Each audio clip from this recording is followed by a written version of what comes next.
Good morning guys. Nandito tayo ngayon sa Binder campsite, campground ba? O campsite ang tawag nila dito. So nandito kami sa loob ng pinaka, ano ba tawag nito? Hindi naman matawag na hotel ito. Pinaka room nila. So maganda ang facilities nila guys. Kung gusto nyo mag-camping na yung komportable kayo, kompleto CR at tahimik at maganda ang paligid. So dito pa lang tayo sa room. Papakita ko sa inyo yung room na to. Paano ko papakita? May nakahiga pala dito. So ang room dito guys, interior pa lang ang papakita ko sa inyo kung ano ang design ng interior niya. Papakita ko sa inyo mamaya kung ano naman itsura sa labas. So ito sa loob. Ito siya sa loob. Ayan. Kung makikita nyo. Ayan siya. Magulo lang dahil may mga gamit kami. Kagabi pa kami dito. So kung makikita nyo ang forma, parang paikot. Di ba? Ayan siya. May rep pa siya. Then, ito yung gilid. Nasipa. Ayan ang gilid. Parang lagayan ng mga gamit. So, punta tayo sa second floor. Ito. Kung makikita nyo guys, so parang paikot ito, di ba? Ayan. May electric fan pa doon sa taas pala. So, ito yung second floor. Pabilog siya guys, pabilog. Makikita nyo, di ba? Pag ano, may aircon pa siya, oh. So, may bintana rin siya dito. Ayan. So, puro puno sa likod. So, ayan yung itsura niya. Bakit siya pabilog? Ngayon, tingnan natin sa labas. So, napakaganda siya.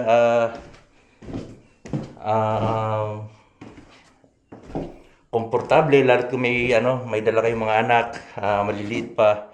So, pwede silang magpahinga habang nagka-camp kayo sa labas. Kaiwan ko lang yung toothbrush ko.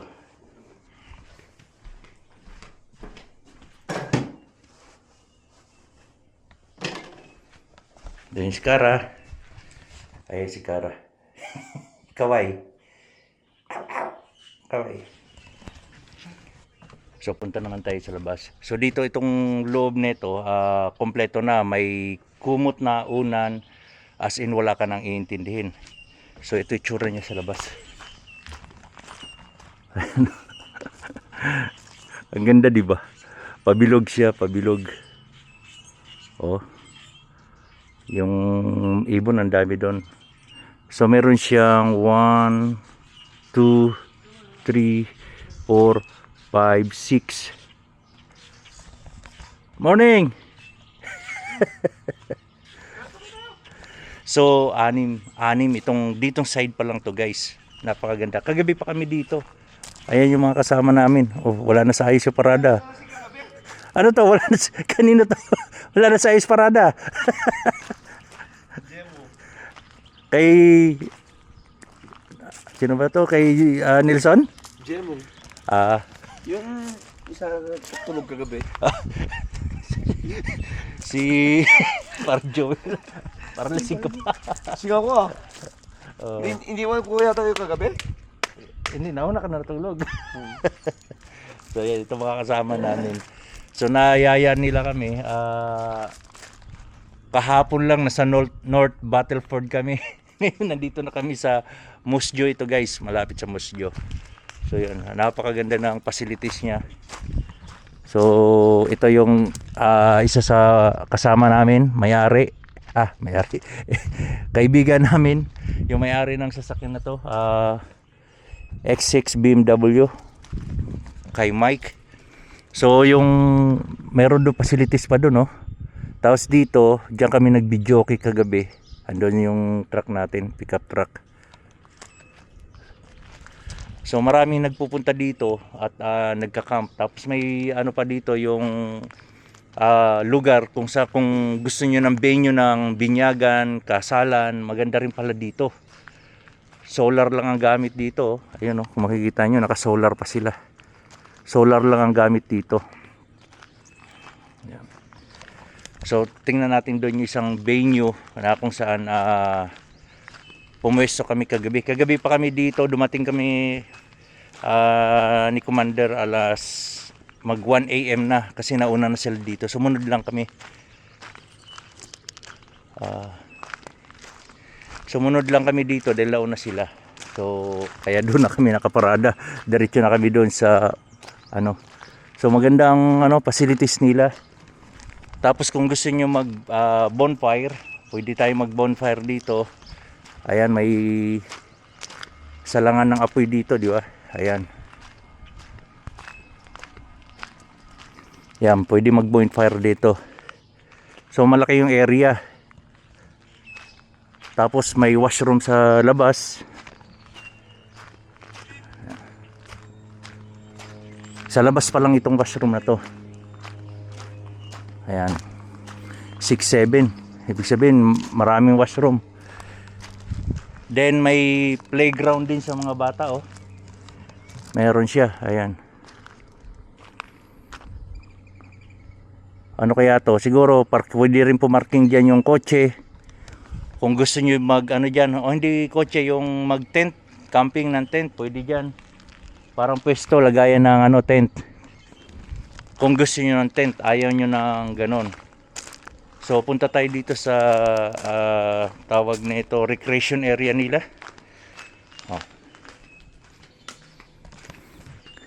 Dito si Chevy natin. Then kung gusto nyo mag get together na nag-ipon-ipon kayo, meron dito. Ayan, galing. Tapos magbo-bonfire kayo, mag-ihaw-ihaw. Parang nasa beach din dahil buhangin yung nila. Ayan, graba. So ito, ikot-ikot, diba? Ganda. Tapos kung gusto nyo magluto, may lutuan dito. Yan, parang pinaka-dirty kitchen nila. Ganda. So isa ito sa magandang gawin kung meron kang farm sa Pilipinas or may malaki kang lupa. Ganito ang magandang gawin na facilities sa mga mahilig mag-camping. Isa sa magandang gawin ito. Ayan, hindi ko alam kung ano yan. Siguro venue rin yan, venue.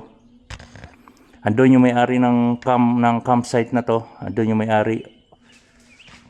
So ito yung pwesto namin. Ayun, nagpatugtog na. Dahil sa kabila daan, nakalak pala. So siguro kasama to sa inarkilan nila ng tropa namin. Ba't nakalak? Tayo. So pasok tayo sa kabilang side. So ayan yung another dirty kitchen. Punta tayo sa loob pa. Ayan, may another kusina. Diyan kami naghuhugas. Then dito ang daming CR, Kaya hindi nag-aagawan kung may gagamit ng CR. CR number 1, number 2. Ayan. So tingnan natin sa loob. May shower sa loob. May maliit na lababo. May upuan para pag nagbihis ka hindi ka nakatayo. Yan, so sobrang linis, di ba? Yan. At may susi yan. Kung anong number ng kwarto mo, yun din ang number ng CR mo. Yan, labas tayo dito sa kabila. Tapos paring Joel, mukhang lasing na lasing pa rin, Punta tayo sa kabila, sa loob. So yan, voice over tayo guys kasi nga may music, nagpatugtog si paring Joel. So ayan yung mga handa namin. At yan ang gamit namin na speaker nung nag-video okay kami. Ayan, laki niyan laki. Tapos TV. Ayan. At ang mga design dito dahil yung may-ari ng mahilig mag-hunting ng mga wild animals.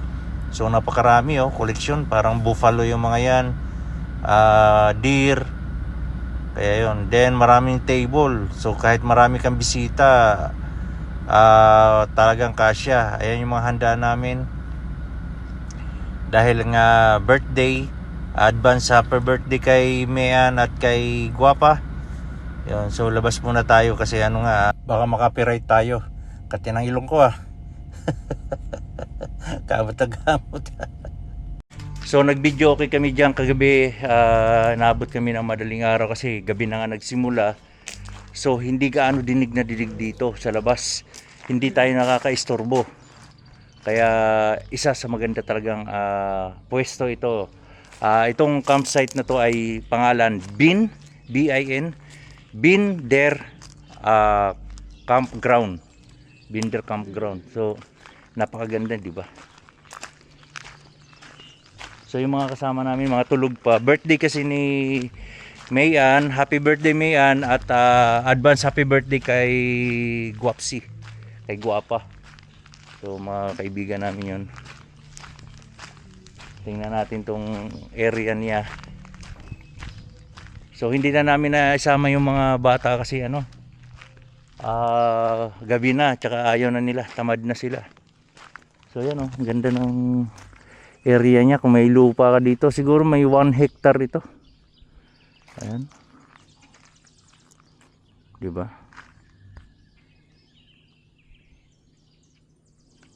Venue, isa sa venue, meron din doon kung ano. Ito hindi ko alam kung ano to. Siyempre baka door din pala yan, no? Kasi may mga door number, siguro ano rin yan, pag inarkila mo, kung gusto mo dyan pwede, ha? Parang ano rin, bahay-bahay din siya, parang bahay-bahay din, parang kwarto rin ba. So kung gusto mo ganyang kwarto, single bed siguro yan. Pwede ito, double deck kasi, double up and down na ano, na kama. So ito parang ano to, tingnan natin, may susi, nakalak. So parang isang ano rin to, parang isang kwarto din siya. Ayan, di ba? Kung gusto mo single lang, galing, ang galing ng pagkagawa nila. Napakalinis ng area, tahimik, talagang nakaplano. Siguro dati nilang ano to, farm, tapos ginawang ganto, napag-isipan nila ng the best na negosyo. So itong ano na to, campsite na to, maganda ano lang to, mabenta. Kumbaga pag summer na. Yan. First time ko pumunta dito, sila Mike. Second time na nila Joel. Second time na nila to na mag camping dito. Kasi dati yung kinakampingan namin, napaka problema yung CR, ang daming tao, tapos tawag nito, malayo yung CR. Syempre hindi ka makapwesto ng maayos. Maglalagay kayo ng tent, dikit-dikit. Yun ang problema, yung CR. So dito, ang galing, ang linis ng CR, napakaganda. Tapos ang dami CR. So hindi ka problema, hindi ka pipila. Yeah. So yan, share ko lang sa inyo. Mamaya babatiin ko yung my birthday. Babatiin namin yung my birthday, si Mayan at si Guapa. Advance lang nila. Today birthday ni Mayan, kaya nandito kami ngayon.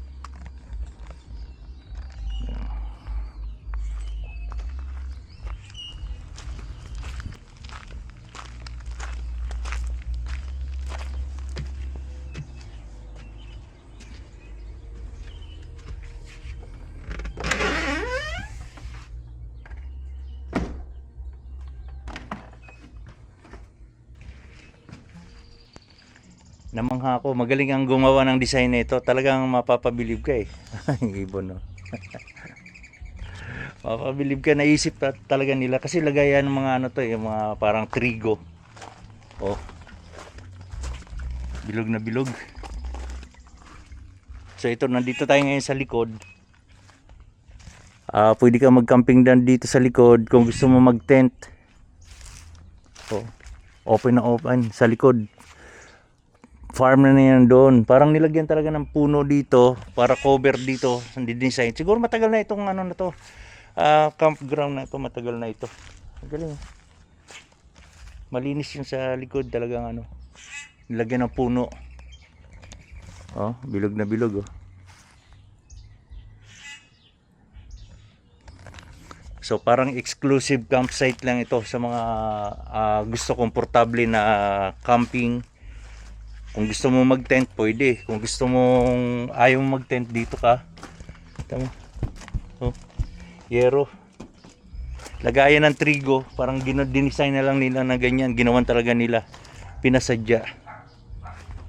Yeah.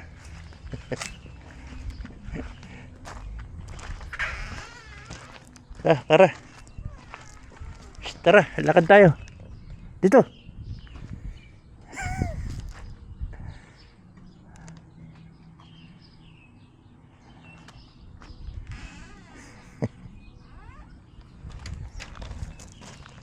Yan, tsaka masarap maglakad-lakad. Kung mahilig ka mag-jogging, maganda mag-jogging, ikot-ikot ka dito. Matulog pa yung mga lasinggero.